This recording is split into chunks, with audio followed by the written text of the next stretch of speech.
Quand je vous sensibilise ici, vous me regardez souvent de travers, vous me regardez souvent mal, vous me regardez souvent en genre. Quand je vous parle de notre époque où quand un homme garait la voiture, les filles n'entraient pas. Ou quand un homme voulait te donner l'argent, tu refusais. Ou à l'époque, à notre époque, nos parents n'acceptaient pas de manger la chose de quelqu'un. Nos parents nous disaient quand quelqu'un gare la voiture, t'appelle, on peut aller te vendre. On peut te faire du mal. Ne monte pas dans une voiture si tu ne connais pas la personne. Ce n'est pas si quelqu'un te donne, quelqu'un peut te donner l'argent comme ça. Et pourtant, c'est l'argent on dirait à l'époque les mokoignes. L'argent du con, l'argent du femme là, on disait ça comme ça. Donc nous avons un peu grandi dans cette époque-là où, voilà, on était une jeunesse avertie, une jeunesse avec pas des gros yeux, des grands yeux, une jeunesse où on ne voulait pas les gros téléphones, une jeunesse où on ne vivait pas dans les grands appartements, une jeunesse où on ne voulait pas les sacs de marque, les chaussures de marque. C'est vrai qu'Internet ne nous a pas aidés en Afrique, c'est vrai. C'est vrai. Parce que ça, c'est vraiment des choses qui ont apporté, c'est-à-dire que l'accélération d'une vie de débauche énorme. L'Internet nous a apporté l'accélération d'une vie de débauche énorme. Parce que quand il n'y avait pas Internet, il n'y avait pas les influenceuses. Il y a de cela 10 ans, il n'y avait pas les influenceuses. On ne connaissait pas ce qu'on appelle influenceuse. On ne connaissait pas ce qu'on dit qu'une fille voyage dans 2 avions et elle vous montre sa vie. On savait qu'il y avait les gens qui ont un peu d'argent. Mais les gens même qui avaient l'argent à l'époque, même leurs enfants, c'était du genre, chacun vivait sa vie en fait. Les riches. Aujourd'hui, comme les hommes savent donc que vous êtes assoiffés de l'argent, vous êtes assoiffés de la richesse, tout le monde veut voyager en jet privé, tout le monde veut sortir le plus grand homme d'affaires, tout le monde veut voyager, veut rouler en Range Rover, tout le monde veut montrer une vie de luxe, vous êtes obligés. Vous êtes obligés de montrer une vie de luxe. Tu discutes la vie avec qui? Tu as déjà vu on enterre quelqu'un avec la maison, avec un jet privé, avec son mari riche, avec les voitures de luxe. Est-ce que vous savez que derrière, parfois, les voitures de luxe se cachent les pleurs? Est-ce que vous savez que derrière les voitures de luxe se cachent des sacrifices? Vous savez combien de personnes versent le sang ici d'ailleurs pour manger, pour obtenir quoi que ce soit? Tu veux être comme tel, tu connais sa vie. Est-ce que quand on vous parle, vous n'écoutez pas le français, on vous éduque, on vous oriente.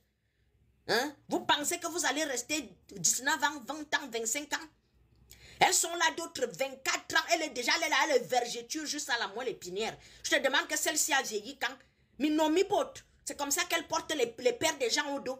C'est comme ça qu'à l'heure de Minomi pote. C'est comment? Tu veux ouvrir une maison de retraite?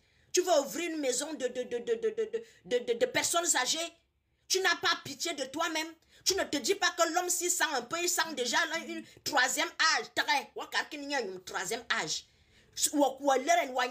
C'est-à-dire que quand toi-même tu déshabilles un adulte, c'est-à-dire que ça passe comment dans ta tête? Tu déshabilles un adulte. Mon grand-père disait souvent que l'enfant ne doit pas voir la nudité d'un adulte. Ou il y a une chose où non reçoit ou quand tu vois que quand vous voyez que d'autres même, tu ne comprends pas sa vie prend une tournure où tu ne comprends pas. Mais quand tu passes le temps à baisser le pantalon des vieux, hein? C'est normal ça? Est-ce que c'est normal? Ou prends même un vieux, tu te dis que ok d'accord, tu t'en fastes parce que l'amour n'a pas d'âge. On peut comprendre ça. Parce que voilà, les goûts et les couleurs ne se discutent pas. L'amour n'a pas d'âge. Mais choisis un vieux. Ou si tu as malheur, quartier, tous les vieux de ton quartier, c'est comment? C'est comment? Tous les vieux, à notre époque, les hommes avaient les limousines. Que l'homme garde comme ça, tu fuis et lolo, tu entres au quartier en courant. Dès que l'homme garde seulement comme ça, parce que nos mamans nous disaient que tu vas seulement tout droit. Si quelqu'un, même quand on était même encore petit comme ça, nos parents te disent que si on t'appelle, on te donne le bonbon, ne prends pas. Nos parents nous ont appris que quand tu ne connais pas une personne, ne prends pas sa chose. Vous aujourd'hui, c'est toi qui sors avec le boucher, c'est toi qui sors avec le menuisier, c'est toi qui sors avec le morguier, c'est toi qui sors avec le médecin, c'est toi qui sors avec l'infirmier, c'est toi qui sors avec le chasseur de rats, c'est toi qui sors avec le braqueur, c'est toi qui sors avec Yaoui.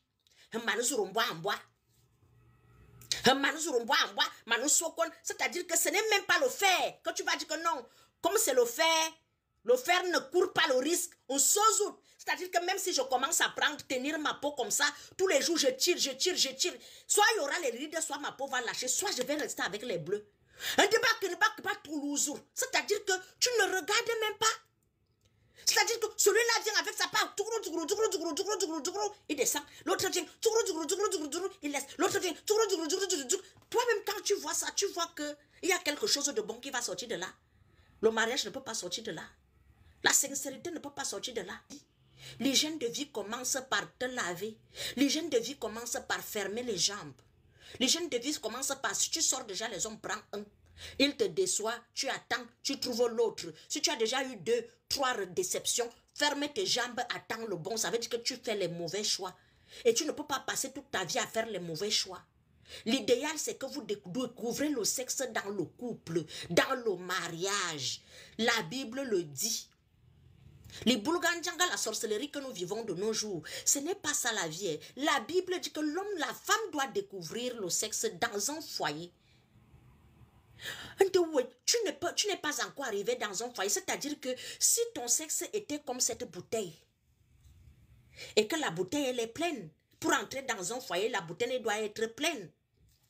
Alors, premier homme, deuxième homme, 40e homme, 50e homme, 60e homme, 70, c'est quand ça reste ici que tu commences à demander le mariage. Qui va venir prendre les restes? C'est-à-dire que de l'argent, tu n'as pas, l'intelligence, tu n'as pas, tu ne fais rien de ta vie parce que tu vas porter tes trucs rouillés, périmés pour aller donner à qui? Quand vous voyez que les hommes maintenant vous chosifient, vous insultent. La femme, on ne respecte plus la femme. C'est nous-mêmes. C'est nous-mêmes. Tu te vends à 25, on t'achète à 5 francs. Mais c'est la vie que vous croyez facile là qui va vous apporter les problèmes.